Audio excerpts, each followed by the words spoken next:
ವಿದ್ಯಾರ್ಥಿಗಳೇ, ಈ ದಿನ ನಾನು 6ನೇ ತರಗತಿಯ ಪದ್ಯ ಭಾಗದ 3ನೇ ಪದ್ಯವಾಗಿರ್ತಕ್ಕಂತಹ ನೀ ಹೋದ ಮರುದಿನ ಈ ಪದ್ಯವನ್ನು ಮಾಡ್ತೇನೆ. ಈ ಪದ್ಯವನ್ನು ಬರೆದವರು ಚೆನ್ನಣ್ಣ ವಾಲಿಕಾರ. ಯಾರು ಈ ಪದ್ಯವನ್ನು ಬರೆದವರು? ಚೆನ್ನಣ್ಣ ವಾಲಿಕಾರ. ಸೊ ಮಕ್ಕಳೇ, ನಿಮ್ಮೆಲ್ಲರಿಗೂ ಗೊತ್ತಿರಬೇಕು, ಹೊಸಗನ್ನಡದ ಸಾಹಿತ್ಯದಲ್ಲಿ ಇವತ್ತು ಅನೇಕ ಬದಲಾವಣೆಗಳನ್ನು ನೋಡ್ತೇವೆ. ಬೇರೆ ಬೇರೆ ರೀತಿಯ ಸ್ವರೂಪದಲ್ಲಿ ಸಾಹಿತ್ಯದ ಒಂದು ಬೆಳವಣಿಗೆಯನ್ನು ನೋಡ್ತೇವೆ. ನವೋದಯ ಸಾಹಿತ್ಯ, ಪ್ರಗತಿಶೀಲ ಸಾಹಿತ್ಯ, ದಲಿತ ಸಾಹಿತ್ಯ, ಮಹಿಳಾ ಸಾಹಿತ್ಯ, ಹೀಗೆ ಅನೇಕ ವಿಧದ ದೃಷ್ಟಿಕೋನಗಳಲ್ಲಿ ಆಧುನಿಕ ಸಾಹಿತ್ಯ, ಹೊಸಗನ್ನಡದ ಸಾಹಿತ್ಯವನ್ನು ನಾವು ನೋಡ್ಬೋದು. ಈ ಒಂದು ಪದ್ಯ ದಲಿತ ಬಂಡಾಯಕ್ಕೆ ಸೇರಿರ್ತಕ್ಕಂತಹ ಒಂದು ಪದ್ಯ. ಏನು ದಲಿತ? ಮೊದಲು ಈ ಪದ್ಯವನ್ನು ನಾವು ಪ್ರಾರಂಭ ಮಾಡುವುದಕ್ಕಿಂತ ಮೊದಲು ದಲಿತ ಅಂದರೆ ಯಾರು ಅಂತ. ದಲಿತ ಅಂದರೆ ಮೇಲುವರ್ಗದ ಜನರಿಂದ ತುಳಿತಕ್ಕೆ ಒಳಗಾಗಿರ್ತಕ್ಕಂತಹ ಒಂದು ಗುಂಪನ್ನು ನಾವು ದಲಿತ ಅಂತ ಹೇಳ್ತೇವೆ. ಸೊ ಬಂಡಾಯ ಅಂದರೆ ಏನು? ಬಂಡಾಯ ಅಂದರೆ ಹೋರಾಟ ಅಂತ. ಗೊತ್ತಾಯ್ತಲ್ಲ? ಸೊ ಇಲ್ಲಿ ನೀ ಹೋದ ಮರುದಿನ ಅಂದರೆ ಇಲ್ಲಿ ನೀ ಅಂದರೆ ಯಾರು? ನೀ ಅಂದರೆ ಇಲ್ಲಿ ಡಾಕ್ಟರ್ ಅಂಬೇಡ್ಕರ್. ಇಲ್ಲಿ ದಲಿತ ವರ್ಗದ ಜನರು ಅಂಬೇಡ್ಕರ್ ಅವರು ಹೋದ ಮರುದಿನ ಅಂದರೆ ಅವರು ಮರಣ ಹೊಂದಿದ ಮೇಲೆ ಹೇಗಿದೆ ಭಾರತ, ದಲಿತ ವರ್ಗದವರ ಸ್ಥಿತಿ ಹೇಗಿದೆ ಅನ್ನುವುದನ್ನು ಈ ಪದ್ಯದಲ್ಲಿ ನಾವು ನೋಡ್ತೇವೆ. ಅಂದರೆ ದಲಿತರು ತಮ್ಮ ಬದುಕಿನ ಶೋಷಣೆಯನ್ನು, ನೋವುಗಳನ್ನು ಹೇಗೆ ಹಾಡಾಗಿ ಇಲ್ಲಿ ಹೊರಹೊಮ್ಮಿಸಲಾಗಿದೆ. ಭಾರತಕ್ಕೆ ಸ್ವಾತಂತ್ರ್ಯ ಬಂತು, ಸಂವಿಧಾನವನ್ನು ಸಹ ಕಂಡಿಡಿದರು, ಆದರೆ ನಮ್ಮ ಬದುಕು ಇನ್ನೂ ಬದಲಾಗಿಲ್ಲ. ಸ್ವಾತಂತ್ರ್ಯ ಪೂರ್ವದಲ್ಲಿ ಹೇಗೆ ನಾವು ತುಳಿತಕ್ಕೆ ಒಳಗಾಗಿದ್ವೋ ಮೇಲ್ವರ್ಗದವರಿಂದ, ಅದೇ ರೀತಿಯ ನೋವುಗಳನ್ನು ನಾವು ಈಗಲೂ ಪಡ್ತಾ ಇದ್ದೇವೆ. ಈ ಒಂದು ಬದಲಾವಣೆ ನಾವು ನೀನು ಹೋದ ನಂತರ ಮತ್ತೆ ಅದೇ ಸ್ಥಿತಿಯನ್ನು ಬಂದಿದೆ ಅನ್ನುವುದನ್ನು ತಿಳಿಸುವಂತಹ ಒಂದು ದಲಿತ ವರ್ಗದವರನ್ನು ಕುರಿತು ಬರೆದಿರ್ತಕ್ಕಂತಹ ಒಂದು ಪದ್ಯ ಇದು. ಅರ್ಥ ಆಯ್ತಲ್ಲ ಮಕ್ಕಳ?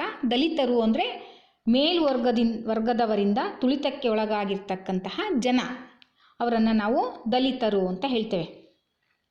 ಅಂದರೆ ಬದಲಾವಣೆ ಬೇಕು. ಈಗ ಸ್ವಾತಂತ್ರ್ಯ ಬಂದಿರತಕ್ಕಂಥದ್ದನ್ನು ನೋಡ್ತೇವೆ. ಬಂದಾದ ಮೇಲೆ ಸಂವಿಧಾನವನ್ನು ಡಾಕ್ಟರ್ ಅಂಬೇಡ್ಕರ್ ಅವರು, ಇವರನ್ನು ಸಂವಿಧಾನದ ಶಿಲ್ಪಿ ಅಂತ ಹೇಳ್ತೇವೆ. ಇವರೂ ಸಹ ದಲಿತ ವರ್ಗಕ್ಕೆ ಸೇರಿದವರೇ. ಹೇಗೆ ದಲಿತರನ್ನು ಮೇಲಕ್ಕೆ ತರಬೇಕು, ಭಾರತದಲ್ಲಿ ಈ ಸಮಾನತೆಯನ್ನು ಮಾಡಬೇಕು, ಸಮಾನತೆ ಎಲ್ಲರಿಗೂ ಸಹ ಸಿಗಬೇಕು ಅನ್ನುವುದಕ್ಕಾಗಿಯೇ ಇವರು ಕಾನ್ಸ್ಟಿಟ್ಯೂಷನನ್ನು, ಸಮಾಜದಲ್ಲಿರ್ತಕ್ಕಂತಹ ಕಟ್ಟುಪಾಡುಗಳನ್ನು ಬದಲಾವಣೆ ಮಾಡುವುದಕ್ಕಾಗಿ ಬರೆದಂತಹದ್ದು ಸಂವಿಧಾನ. ಈ ರೂಲ್ಸ್ ಇರಲಿಲ್ಲ ಬ್ರಿಟಿಷರು ಭಾರತಕ್ಕೆ ಬರೋದಕ್ಕಿಂತ ಮುಂಚೆ. ಈ ರೂಲ್ಸ್ ಆ್ಯಂಡ್ ರೆಗ್ಯುಲೇಷನ್ಸ್ ಅಂತ ಏನು ಹೇಳ್ತೀವಿ, ಇವುಗಳನ್ನು ತಂದಿದ್ದು ಸಹ, ಇದನ್ನು ಭಾರತಕ್ಕೆ ಸಂವಿಧಾನವನ್ನು ಮಾಡಿಕೊಟ್ಟವರು ಸಹ ಯಾರು? Doctor BR Ambedkar. ಸೊ ಅವರು ನೀ ಹೋದ ಮರುದಿನ ಅಂದರೆ ಇಲ್ಲಿ ಚೆನ್ನಣ್ಣ ವಾಲಿಕಾರ ಅವರು ನೀನು ಮರಣ ಹೊಂದಿದ ಮೇಲೆ, ನೀನು ಮೀನ್ಸ್ ಇಲ್ಲಿ ಅಂಬೇಡ್ಕರ್ ಮರಣ ಹೊಂದಿದ ಮೇಲೆ ಹೇಗಿದೆ ಇವರ ಬದುಕು ಅನ್ನುವುದನ್ನು ಕುರಿತು ಇಲ್ಲಿ ಬರೆದಿದ್ದಾರೆ. ಅರ್ಥ ಆಯ್ತಲ್ಲ ಮಕ್ಕಳ?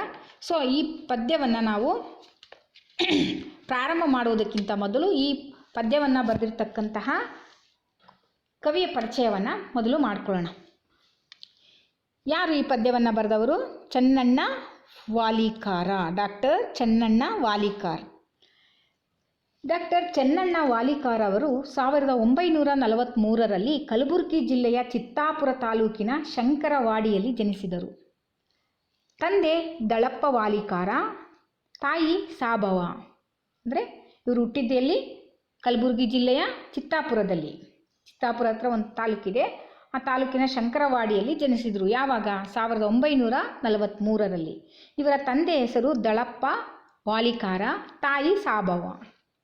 ಇವರು ಕರ್ನಾಟಕ ವಿಶ್ವವಿದ್ಯಾನಿಲಯದಲ್ಲಿ MAಯನ್ನು PhD ಪದವಿಯನ್ನು ಪಡೆದರು. ನಂತರ ಗುಲ್ಬರ್ಗಾ ವಿಶ್ವವಿದ್ಯಾನಿಲಯದಲ್ಲಿ ಪ್ರಾಧ್ಯಾಪಕರಾಗಿ ಕಾರ್ಯವನ್ನು ನಿರ್ವಹಿಸಿ ನಂತರ ಇವರು ನಿವೃತ್ತರಾಗ್ತಾರೆ. ಇವರು ದಲಿತ ಬಂಡಾಯದ ಹಿನ್ನೆಲೆಯಲ್ಲಿ ಅನೇಕ ಕೃತಿಗಳನ್ನು, ಕವನ ಸಂಕಲನಗಳನ್ನು ರಚಿಸಿದ್ದಾರೆ. ಯಾರು? ಚೆನ್ನಣ್ಣ ವಾಲಿಕಾರ. ಇವರು ಬರೆದಿರ್ತಕ್ಕಂತಹ ಪುಸ್ತಕಗಳು ಅಂದರೆ ದಲಿತ ಬಂಡಾಯದ ಹಿನ್ನೆಲೆಯಲ್ಲಿ ಬರೆದಿರ್ತಕ್ಕಂಥ ಪುಸ್ತಕಗಳು: ಮರದ ನೀರಿನ ಗಾಳಿ, ಪ್ಯಾಂಥರ್ಸ್ ಪದ್ಯಗಳು, ಧಿಕ್ಕಾರದ ಹಾಡುಗಳು, ಹೀಗೆ ಅನೇಕ ಕವನ ಸಂಕಲನಗಳನ್ನು ಬರೆದಿದ್ದಾರೆ. ಜೊತೆಗೆ ಅನೇಕ ಇದರ ಜೊತೆಗೆ ಕಪ್ಪು ಕಥೆಗಳು, ಹೆಪ್ಪುಗಟ್ಟಿದ ಸಮುದ್ರ, ಕುತ್ತಲದಲ್ಲಿ ಕುದ್ದವರ ಕಥೆಗಳು ಎಂಬ ಕಥಾ ಸಂಕಲನಗಳನ್ನು ಸಹ ಬರೆದಿದ್ದಾರೆ. ಯೋಹಾವೋಮ, ಸುನೀತಂಗಳ,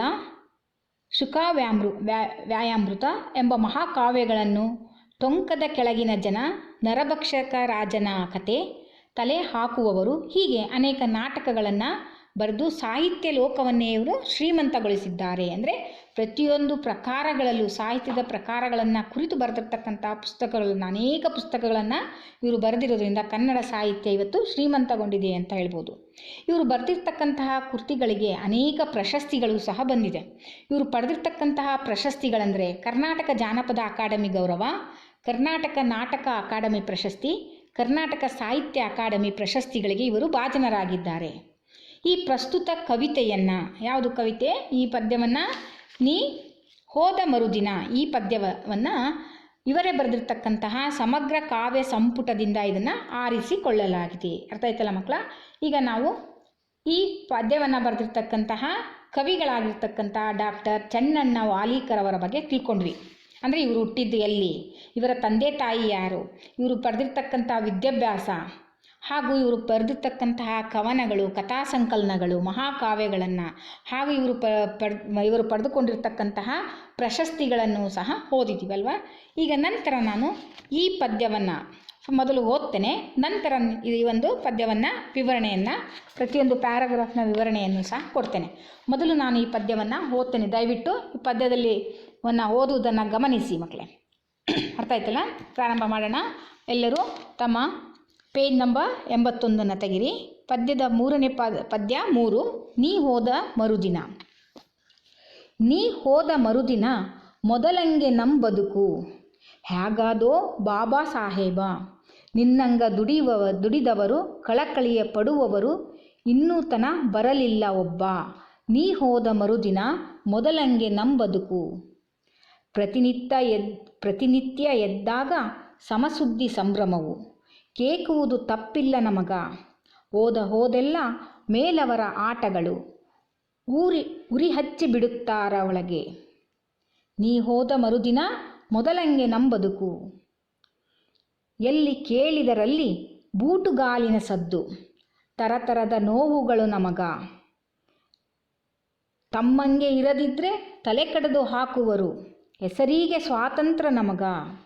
ನೀ ಹೋದ ಮರುದಿನ ಮೊದಲಂಗೆ ನಮ್ಮ ಬದುಕು, ಕೈಕಾಲು ಕಿವಿ ಮೂಗು ಮೈ ಮನಸ್ಸು ತಲೆ ಕಣ್ಣು, ಕಳಕೊಂಡ ಬರುಡ ಗಿಡ ನಾವು, ಮೈ ತುಂಬ ಮನ ತುಂಬ ಸಿಕ್ಕವರ ಮುಖಮುದ್ರೆ, ಚೀರಾಟ ಹಾರಾಟ ಸಾಹೋ.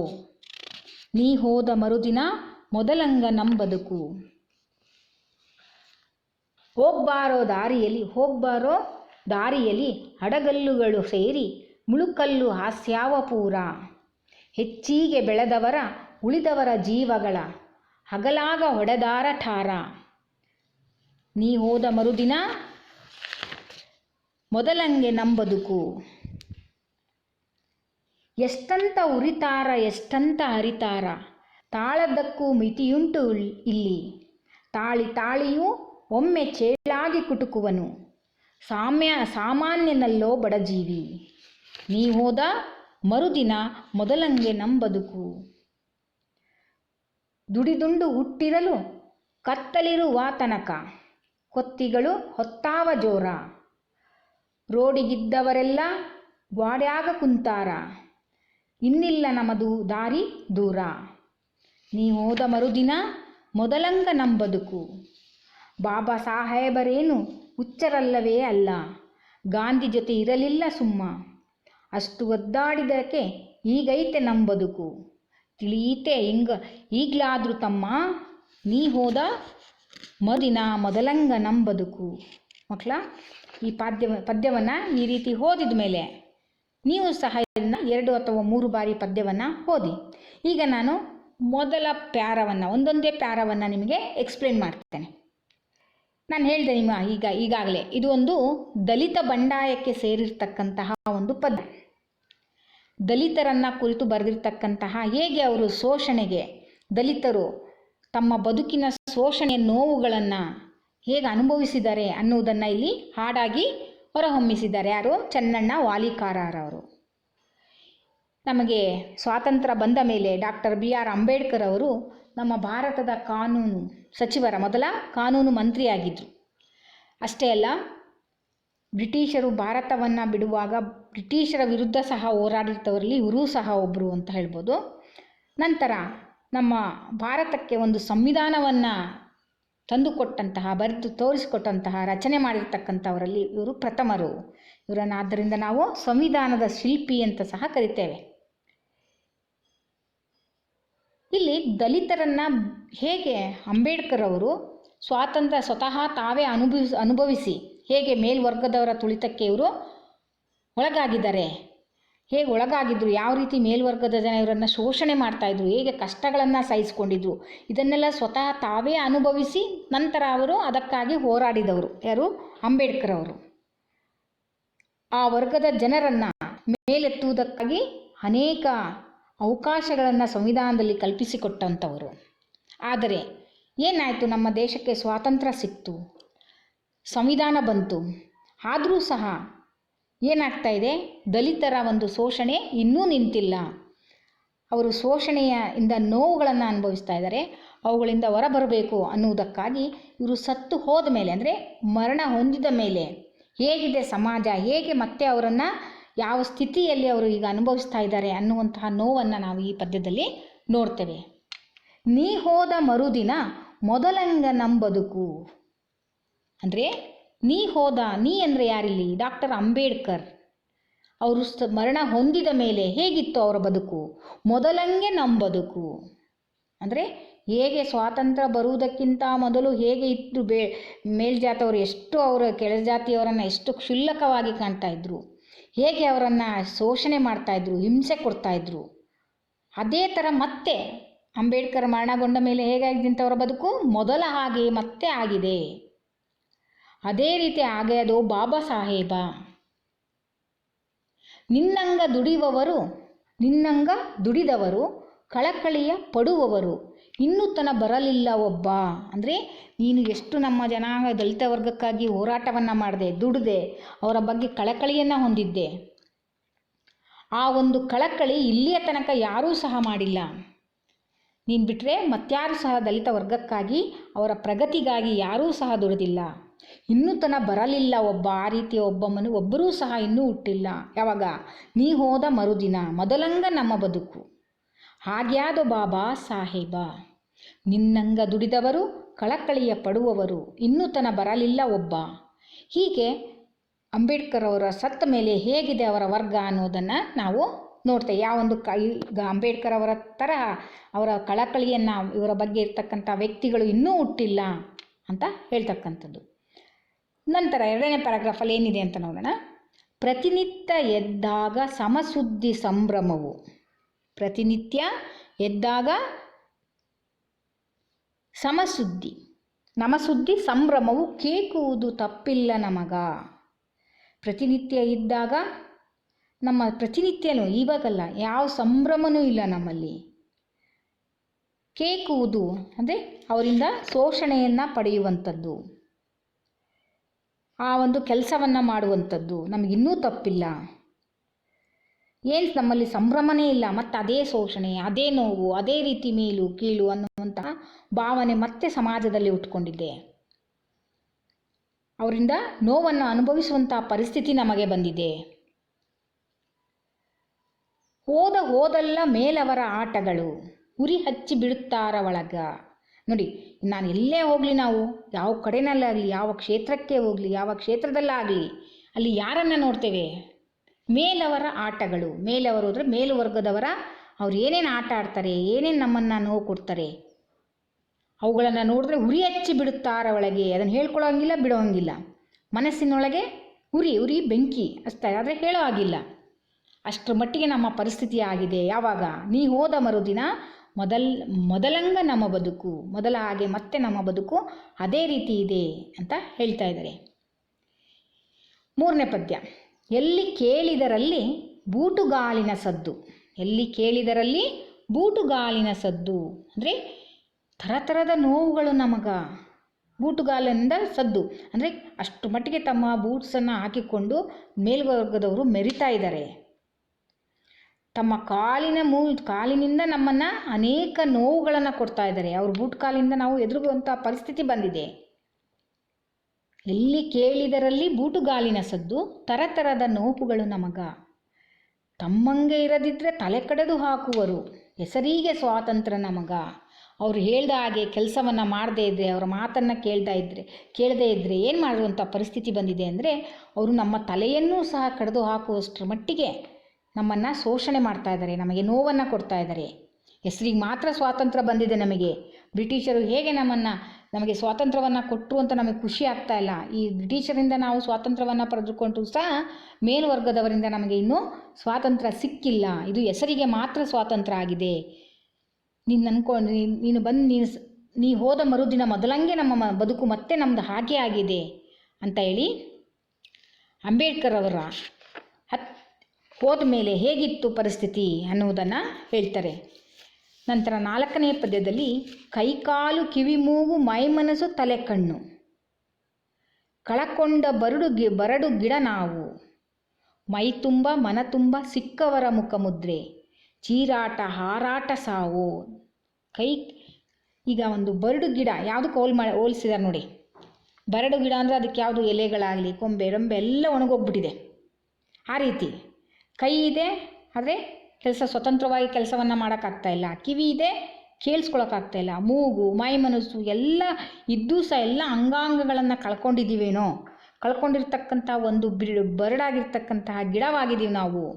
ಕೈಕಾಲು ಕಿವಿ ಮೂಗು ಮೈ ಮನಸ್ಸು ತಲೆ ಕಣ್ಣು ನೋಡಿ, ಎಲ್ಲ ಮನಸ್ಸು ಮೈ ಯಾವುದಕ್ಕೂ ಸ್ವಾತಂತ್ರ್ಯ ಇಲ್ಲ. ಅವ್ರು ಹೇಳ್ದಂಗೆ ಕೇಳಬೇಕು. ಅವೆಲ್ಲ ಅಂಗಾಂಗಗಳು ಇದ್ದರೂ ಸಹ ಅವುಗಳನ್ನು ಯೂಸ್ ಮಾಡ್ಕೊಳ್ಳೋಕ್ಕೆ ಸ್ವಾತಂತ್ರ್ಯ ನಮಗೆ ಇಲ್ಲ. ಒಂದು ಬರಡಾಗಿರ್ತಕ್ಕಂಥ ಗಿಡ ಆಗಿದೆ ನಾವು. ಮೈ ತುಂಬ ಮನ ತುಂಬ ಸಿಕ್ಕವರ ಮುಖಮುದ್ರೆ, ಚೀರಾಟ ಹಾರಾಟ ಸಾವು.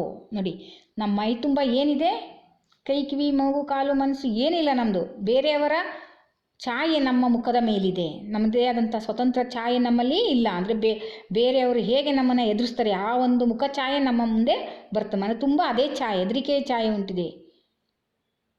ನಾವು ಅದರಲ್ಲೇ ಎಲ್ಲೋ ಚೀರಾಟ ಮಾಡಿ ಹಾರಾಟ ಮಾಡಿ ಸಾವು ಬರ್ತದೋ ಅನ್ನುವಷ್ಟರ ಮಟ್ಟಿಗೆ ನಮಗೆ ನೋವಾಗಿದೆ ಅಂತ ಹೇಳಿ, ನೀವು ಹೋದ ಮರುದಿನದಿಂದ ಮತ್ತೆ ಅದೇ ಪರಿಸ್ಥಿತಿ ನಮ್ಮ ಸಮಾಜದಲ್ಲಿ, ನಮ್ಮ ಭಾರತದ ಸಮಾಜದಲ್ಲಿ ನಾವು ನೋಡ್ತೇವೆ. ಬಾಬಾ ಸಾಹೇಬ್ ಅಂತ ಹೇಳಿ ಯಾರಿಗೆ ಡಾಕ್ಟರ್ BR ಅಂಬೇಡ್ಕರ್ ಅವರಿಗೆ ಹೇಳುವಂತಹ ಒಂದು ಪದ್ಯ ಅಂತ ಹೇಳ್ಬೋದು. ಒಟ್ಟಿನಲ್ಲಿ ಈ ಪದ್ಯದಲ್ಲಿ ನಾವು ದಲಿತ ವರ್ಗದವರು ಹೇಗೆ ತುಳಿತಕ್ಕೆ ಒಳಗಾಗ್ತಾ ಇದ್ದಾರೆ ತರಗತಿಯಲ್ಲಿ ನಾನು ಇದನ್ನು ಕಂಟಿನ್ಯೂ ಮಾಡ್ತೀನಿ. Thank you.